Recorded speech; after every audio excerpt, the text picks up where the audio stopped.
सनातन धर्म को लेकर डीएमके नेता उदयनिधि स्टालिन और सपा के राष्ट्र महासचिव स्वामी प्रसाद मौर्य की टिप्पणी पर विवाद थमने का नाम नहीं ले रहा है। इस विवाद की आंच में अब संगम नगरी प्रयागराज भी तपने लगी है। प्रयागराज के तीर्थ पुरोहित ने संगम तट पर इन दोनों नेताओं का पुतला दहन किया है। साथ ही ऐलान किया है कि ये दोनों नेता प्रयागराज की सीमा में भी घुसने की कोशिश करते हैं तो यहाँ उनका न केवल जूतों से स्वागत किया जाएगा बल्कि तीर्थ पुरोहित उन्हें जूतों की माला भी पहनाएंगे।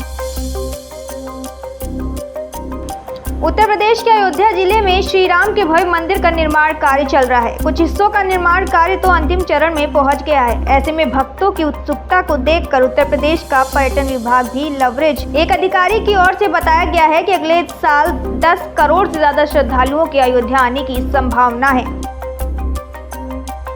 मंत्री कौशल किशोर के घर पर युवक की हत्या मामले को लेकर बड़ी जानकारी सामने आई है। मृतक विकास श्रीवास्तव की मां पुलिस की जांच से संतुष्ट नहीं है। पीड़िता मां का कहना है कि मेरा बेटा न शराब पीता था और न ही जुआ खेलता था। मृतक विकास श्रीवास्तव की मां ने बिलखते हुए मीडिया के कैमरों के सामने न्याय की गुहार लगाई है। पीड़िता का कहना है कि मुझे न्याय नहीं मिल रहा है, दोषियों को उम्र कैद की सजा दी जाए। पुलिस इस मामले में ढिलाई बरत रही है। देश में ऐसे युवक युवतियों की संख्या तेजी से बढ़ रही है जो शादी के बजाय लिव इन में रहने को तरजीह दे रहे हैं। अब इसमें कॉलेज में पढ़ने वाले छात्र छात्राएं भी शामिल हो गए हैं। लिव इन में रहने की कोई उम्र तय नहीं है, इसलिए इस पर कई तरह के भ्रम भी हैं। इस बीच इलाहाबाद हाई कोर्ट ने सुनवाई के दौरान अपने अहम फैसले में कहा है कि लिव इन में रह रहे युवक युवतियों को माता पिता भी मना नहीं कर सकते हैं। इसके साथ ही यह भी कहा गया है कि भले ही लिव इन पार्टनर अलग अलग धर्म मजहब के क्यों नहीं, लेकिन उनके माता पिता लिव इन में साथ रहने से नहीं रोक सकते हैं। बसपा सुप्रीमो मायावती ने कहा है कि अब भारत बनाम इंडिया के मामले पर पक्ष और विपक्ष दोनों ही घिनौनी राजनीति कर रहे हैं। उन्होंने कहा है कि केंद्र सरकार को देश का नाम बदलने की स्थिति से पहले करना यह चाहिए था कि जब विपक्ष ने अपने संगठन का नाम इंडिया रखा था तभी उससे पर रोक लगनी चाहिए थी। इसके विरोध में सुप्रीम कोर्ट जाना चाहिए था या फिर कानून लाकर इस पर प्रतिबंध लगाना चाहिए था। अब दोनों ही इस पर राजनीति कर रहे हैं। गाजियाबाद के लोनी इलाके में पुलिस ने एक ऐसे भूमाफिया का खुलासा किया है जिसकी न केवल 4 बीवियां हैं बल्कि वह सरकारी जमीनों पर भी कब्जे करने का शौकीन रहा है।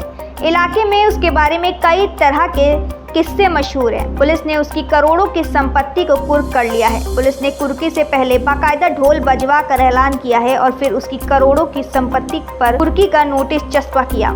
इस कार्रवाई के बाद भूमाफिया महबूब अली को लेकर अब नई चर्चा शुरू हो गई है। उत्तर प्रदेश के रामपुर में उदयगिरी स्टालिन और प्रियंक खरगे के खिलाफ वकीलों ने सिविल लाइन कोतवाली में केस दर्ज कराया है।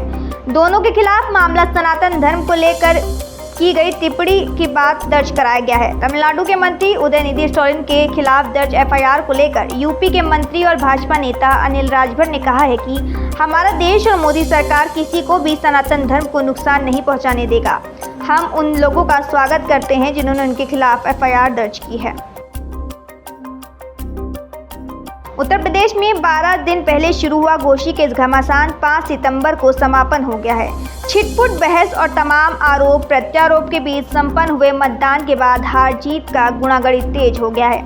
ईवीएम में कैद हुई प्रत्याशियों की किस्मत का फैसला अब 8 सितंबर को होगा। सपा छोड़कर भाजपा में आए दारा सिंह और सपा प्रत्याशी सुजाता सिंह के बीच कड़ा मुकाबला माना जा रहा है।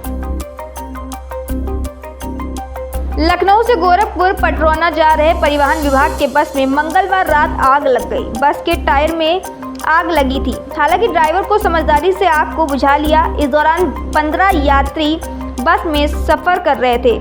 आग की सूचना के बाद यात्रियों में अफरा तफरी का माहौल पैदा हो गया है। बताया जा रहा है कि आग की सूचना के बाद कुछ यात्री जल्दी के चक्कर में बस से कूद गए।